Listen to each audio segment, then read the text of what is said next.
Welcome to Inside EMS, your gateway to the extraordinary mission of EMS, where stories of faith and action come to life. From bustling cities to the most remote villages, join us as we journey alongside our dedicated missionaries, witnessing the transformative power of their work. Allow us bring you face to face with the victories and challenges of our mission fields. Step into a world where hope meets action and faith changes lives. This is Inside EMS. Hello there and welcome to Inside EMS. I am super excited to have you join us on today's episode. My name is Second Samchi Kesher, guiding you through profound stories, faith-driven initiatives, and the remarkable impact EMS is forging in our communities and in the world at large. Today we have an amazing couple, a missionary couple with us, and they are our guests on today's episode of Inside EMS. But before we get to meet them, let's embark on this break. We'll be right back. Imagine a community where clean water is a luxury. Children walk miles to fetch water that isn't even safe to drink. EMS of Ecwa changes their story. We drill wells and boreholes and distribute water filters, turning the dreams of safe, clean drinking water into a reality. Welcome back and thanks for staying tuned to Inside EMS, where we take you through deep, inspiring stories. Our guest today, Reverend and Mrs. Bulus Abugapo, though Nigerians but EMS missionaries in the Gambia, and they are here to share their stories with us. Let's get to meet them. Hello, sir. Hello, ma. Thank you. Welcome to Inside EMS. Thank you very much. It's nice to have you grace our seats. Thank you. Okay, so can you please introduce yourselves and tell us where you're from and how you found yourself in the Gambia? Well, thank God for the privilege meeting you. My name is Reverend Bulus A. Paul, and my wife's name is Esther Bulus Abga. We are Nigerians from Chibok local government in Borno State. We are currently as missionaries serving with EMS of Ecwa in the Gambia. Okay, so how did you find yourselves in the Gambia? Yeah, God brought us into Gambia, Okay. through EMS of Ecwa. We are transferred from city ministries to serve as missionaries in the cross-border mission field in the Gambia. Okay, is this your first cross-border country?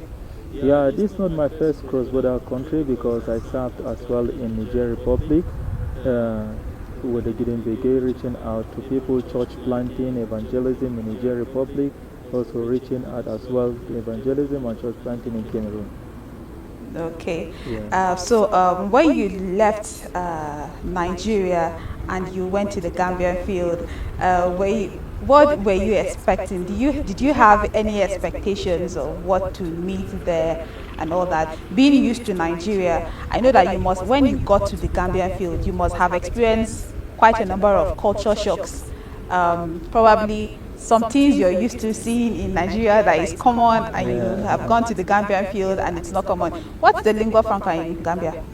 Yeah, the Gambia as a nation, they are colonized by the England, just like Nigeria. Okay, so it's an English-speaking country. Yes, an English-speaking That country. makes it easier. Yeah, that makes it easier for me to begin to learn how to speak either French or Portuguese. Oh. So since they are Nigeria, they are also English-speaking. Yes. So the language, I think, is very easy to flow with them. Okay, so what about other cultural differences, food, adjusting and all that? Yeah, the Gambia as a nation, indeed, they are highly welcoming people. Yeah, even though it's a Muslim-dominant country, Oh, wow. but they are not fanatic, but are adamant, and they are also reception to visitors. They will welcome people. In fact, some of the culture shock we are having before leaving is that this, from the awareness we got from the head office of EMS of Ecwa, that being a Muslim-dominant country, I know. Me coming from Borno State, also Yes. is a Borno State Yes. is a Muslim dominant state in Nigeria. So I'm fully aware and fully ready to see, the experience of Borno State, Muslim dominant state, and as well Muslim dominant country there. Yeah, so I know the human will be different, approach will be different, but to the glory of God, the Islam there, they are not fanatic, they are receptive. Yes, though adamant to accept the gospel. In fact, they welcome, the Muslims are the one who even welcome us. When we passed to the pastorium, they came and gave us, food, plates. They welcome us and they are happy to see that we are living inside the pastorium. Because we are the first missionaries to live inside the pastorium at the Ecwa Westfield, which is the headquarters church. Oh, okay. Yeah. Ma, how about your experience? We really appreciate that because let me talk about the issue of the food. Because yes. Well, that is your. Yeah. The issue of the food here, I think their common food, they call it benachin. Okay. Benachin, which is in English is jollof rice. Oh. But it's not that kind of the jollof rice that we are used to here. We are used to eat. Because that one with cabbage, big cabbage and carrot. A lot of things. And sour leaf and okra and everything here. Okra in the jollof. And the fish is so. Cassava leaf. It is not easy. Wow. But we are learning gradually. Okay. That's nice. Okay, so let's bring it down now to the main reason why you went to the Gambian field. How has the experience been?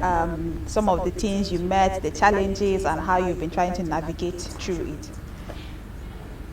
So, to the glory of God, for God to send someone, he must have been called. Yes. And for you to be called by God to go into mission, God must have informed you on what to do and how to go about it and the strategies to apply. When we are contacted from the leadership of MS of Ecwa about the Gambian field, we felt God, direction also calling us to go. Where we don't know, but God used the leadership to reveal to us the next place where God wants us to go and serve. So before we living here, we heard God clearly, because we as a family at the beginning of every year, we normally take 12 days to fast and pray, which that at the beginning of the year, that's from January 1st to January 12th of every year. And as a church as well, where we are pastoring before, Ecwa Millionaires Quarters, life here. So, which every of these 12 days represent 1 month. Now, but when this call came for us to go for cross-border mission, the Lord laid in our heart to embark on 40 days prayer and fasting. And He told me clearly, He, Christ Himself, for the task ahead, He waited for 40 days. Moses, for the greater assignment, he waited for 40 days. And as well, I also heard God said, embark on 40 days for the assignment I have for you and my family there in the Gambia. And we waited upon God for that. In that period of waiting, God gave us the strategy how to start. Now, it was unfolded to us on the 14th of February to start with 5 strategies that we can use to revive Ecwa, the Gambia, and as a missionary with my wife. Which one is reviving the Ecwa, the Gambia field through revival program. Number 2, church planting, evangelism, and outreaches. Reaching out to communities where Ecwas or churches are not found, reviving the churches that are there, and in the evangelism, one-to-one evangelism, because Muslim evangelism is quite different with tribal or traditional or cultural certain people. So the evangelism is one-to-one evangelism.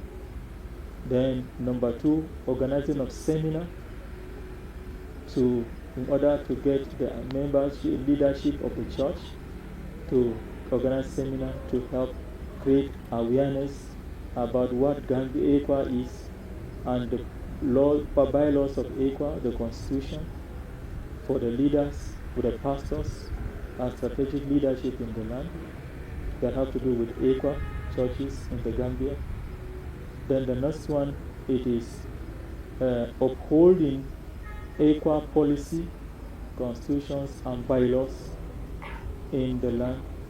And as well, the next one, it is putting eternity first to be a priority.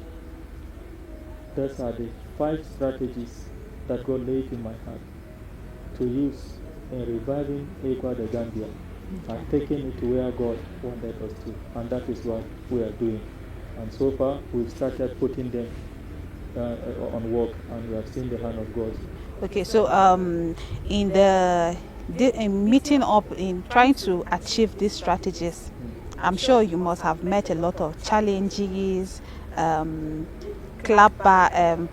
challenges, and maybe there is a point where you feel as if it's not working, and then you must have hit a rock, and like all odds are just not in your favor. I'm sure that you must have gotten to that point some days and you would say, God, why?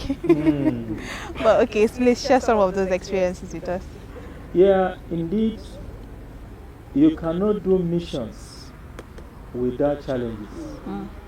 Challenges are also meant to steer us up, yes, in order absolutely. to set us up to do more. And as a missionary, I'm not much liking to share bad story of the missions, because to me it's like giving glory to Satan. He succeeded to.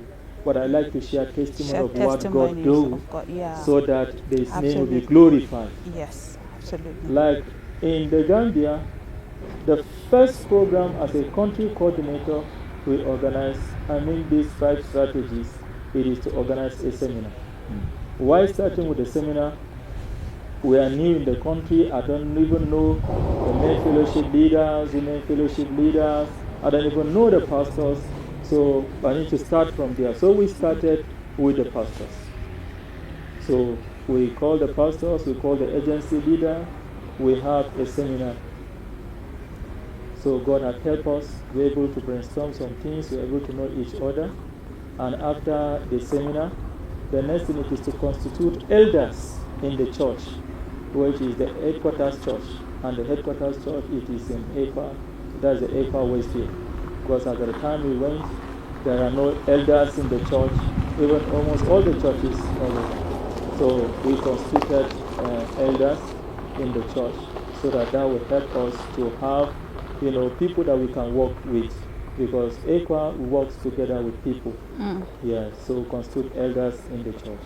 And after constituting elders in the church, now going back as well the aspect of the schools as a way of reaching out to the Gambians through education. Yes, to capture the next generation Gambians with the love of our Lord Jesus Christ.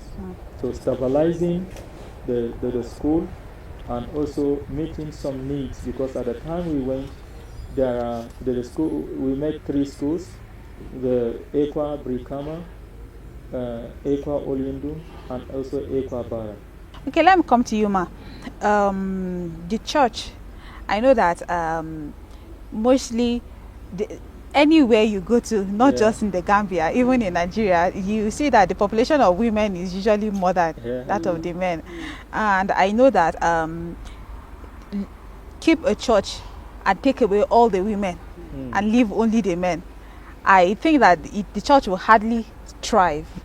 So that means goes to say that women have a big role to play in the church and in the gospel and all that. How is the women wing of the church? Well, we thank God, because yes, I think you have asked a question. It is not a good experience where we landed to the land of Gambia, but we just encourage ourselves. We thank God because we have seen that experience at the beginning. Because at the end of it, we will return thanks unto the Lord. Absolutely. So that gives us encouragement, because yes, there are women in the church, but I have never met with them to have a fellowship as a women fellowship, because the church have already, the women have scattered and some of the things. So we are trying like for as a fellowship, as a women fellowship, to have our program as in Bible study. We are yet to start it, but as a singing group, and on Sunday we normally took SS&S with a few women who are around. So we are increasing day by day to just sing. So before our arrival to Nigeria for this conference, we met with them, about almost 8 of us, that we are about to start the fellowship again, to revive the fellowship again. And I believe before maybe I go back, I will see them doing well. Yes. And that is my own prayer. So I want you to pray, because they say the women, they are the backbone of the church. Yes. Just you have said earlier. So that we will support the church. Before then, and at times, maybe before we started having the fellowship, Bible study, you will see in Nigeria, we see plenty people and the rest of it. Yeah. But you went there, you will see only you and your husband and your 2 kids, you start Bible study. Yeah. Before, you will see some people coming. Maybe you will take maybe 2 or 20 minutes and to 30 minutes before you see some people are coming or 10 minutes. So it is not a good experience where that you have been meeting with plenty women, 20 people, yes. plenty men and youth, and you have fellowship, you see. So it is not easy. I say, God, help us. And I believe, I know, as a missionary, you experience such things in some places like that. It's like they have not experienced the sweetness of Matan Zumunta. I'm telling like you. if Matan Zumunta do that kiddie. So they don't have that experience. Well, but we give God the glory.